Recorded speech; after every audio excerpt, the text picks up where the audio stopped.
Congratulations, dear viewers. Today we will talk about one of the most horrific serial killer stories in Canada, which left a deep mark on society, Robert Pickton. This terrible story came to light not so long ago, but its consequences are still felt. Get ready, it will be scary. Robert Pickton was born on October 24, 1949 in Vancouver, to a family of farmers. Their farm was located in the Port Moody area, near Vancouver, and turned out to be the site of horrific crimes. He himself grew up in difficult circumstances. His parents often quarreled, and his mother was cruel to her children. Then, in the 1970s, Robert inherited the farm from his parents. But after a few years it turned into a place famous not for its fertile land, but for the terrible atrocities that took place there. Pickton became known in criminal circles because he often hung out with women from the street, victims of social systems. He took advantage of their vulnerability, promising protection or financial assistance.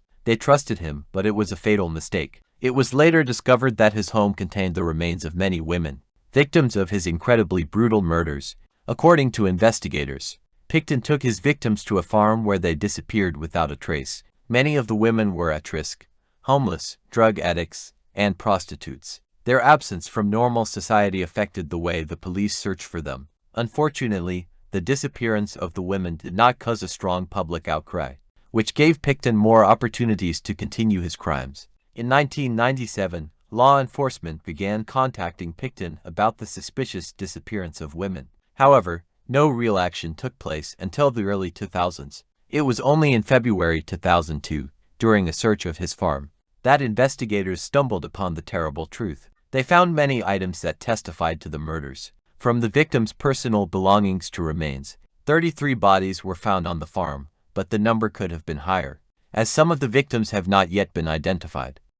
The investigation process was quite complex, but law enforcement continued to work on the case, collecting evidence and testimony. In 2007, the trial of Robert Pickton began, lasting more than 2 years. It was one of the largest criminal cases in Canadian history. Forensic evidence, testimonies from victims, and missing women created a dramatic atmosphere. Pickton did not admit guilt to all charges, but during the trial it became clear that his actions were cruel and cold-blooded. In March 2007, Robert Pickton was found guilty of murdering 6 women, and his sentence was 25 years for each murder. However, the investigation found that he was involved in more than 49 missing women, making him one of the most horrific serial killers in Canadian history. The Pickton case has become a major topic of public discussion, as it was shocking in its violent nature.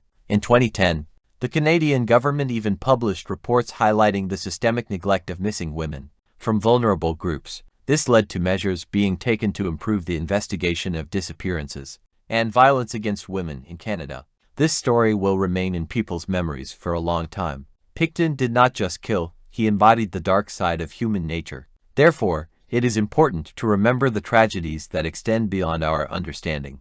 Because even in this day and age, when information spreads faster than ever, people continue to go missing.